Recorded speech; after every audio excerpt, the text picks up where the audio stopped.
एक बार की बात है, गौतम बुद्ध अपने शिष्यों को जिंदगी से जुड़ी अच्छी बुरी चीजों का ज्ञान दे रहे थे। सभी शिष्य उनकी बातों को बहुत ध्यान से सुन रहे थे। उन सभी में एक शिष्य ऐसा था जिसे प्रश्न पूछने की बहुत आदत थी। वो उठकर गौतम बुद्ध के पास गया और उनसे बोला, आप हमें जिंदगी के बारे में जो कुछ सिखा रहे हैं उस सब का क्या फायदा, क्योंकि हम में से बहुत से बच्चों को ये भी नहीं पता कि हमारे जीवन का मूल्य क्या है और ये जीवन हमारे लिए कितना कीमती है। पहले आप हमें ये बताइए कि इस जीवन का मूल्य क्या है। अपने शिष्य की बात सुनकर गौतम बुद्ध अपने कक्ष में गए और एक चमकता हुआ पत्थर का टुकड़ा लेकर आए। वो टुकड़ा उन्होंने अपने शिष्य को दिया और बोले, मैं तुम्हें इस जीवन का मूल्य तब बताऊंगा जब तुम इस पत्थर का सही मूल्य पता लगा कर आओगे।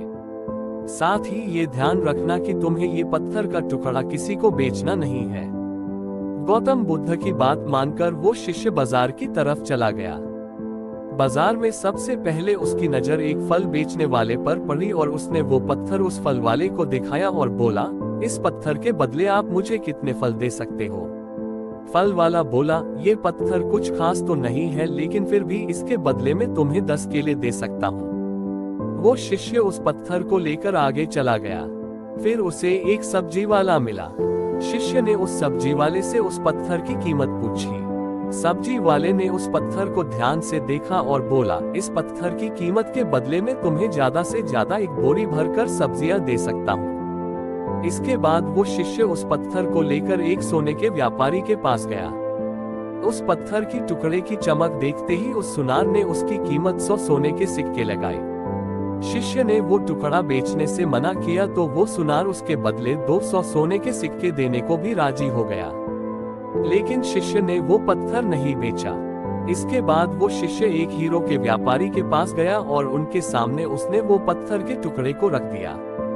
उस पत्थर को देखते ही हीरो के व्यापारी ने एक साफ कपड़ा बिछाया, उस पत्थर को उसके ऊपर रखा, फिर उसकी परिक्रमा की और हाथ जोड़कर उस पत्थर को कपड़े में लपेटते हुए वो बोला, तुम जिसे मामूली पत्थर समझकर उसकी कीमत पूछ रहे हो, असल में ये एक बेशकीमती रूबी है।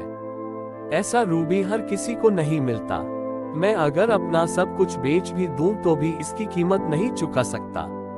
उस व्यापारी की बातें सुनकर वो शिष्य हैरान हो गया। वो दौड़ा दौड़ा सीधा बुद्ध के पास आया और उन्हें उसने जो कुछ भी बाजार में हुआ वो सब बताया।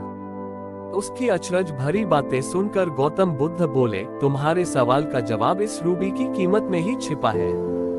हमारा जीवन भी एक रूबी है, रूबी की तरह ये भी बेशकीमती है, लेकिन हम इस बात को हमेशा नजरअंदाज करते हैं और अपने जीवन का मूल्य नहीं समझते। हम दूसरों को देखकर और उनके जैसा जीवन जीने की कोशिश में अपने जीवन की कीमत को कम कर देते हैं। हम ये सोचते हैं कि हमारी जिंदगी की कीमत वही है जो दूसरे हमें बताते हैं, लेकिन ये बात हमेशा ध्यान रखना कि सामने वाला अपनी हैसियत, बुद्धि और अपनी समझ के हिसाब से तुम्हारी कीमत लगाता है। जिंदगी सिर्फ एक बार मिलती है, इसलिए इसको बर्बाद ना करें। अपनी जिंदगी को उतना ही कीमती समझें जितना कीमती आप अपने बैंक में रखे रुपयों को समझते हैं। कभी ये ना सोचे कि आप इस दुनिया में किसी काम के नहीं है, ना कभी ये सोचे कि आपकी जिंदगी व्यर्थ है, आपके होने या ना होने से कुछ फर्क नहीं पड़ता। जब भी ऐसे नेगेटिव विचार आपके मन में आए तो खुद को बस ये याद दिलाएं कि जीवन एक रूबी है और ये बेशकीमती है।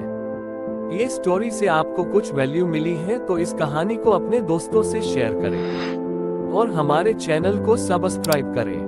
चलता हूँ दोस्तों, फिर मिलता हूँ एक ऐसी ही मोटिवेशनल कहानी के साथ। तब तक के लिए सब्र करें, सूखा करें और अपनी जिंदगी में आगे बढ़ते रहें। जय हिंद दोस्तों।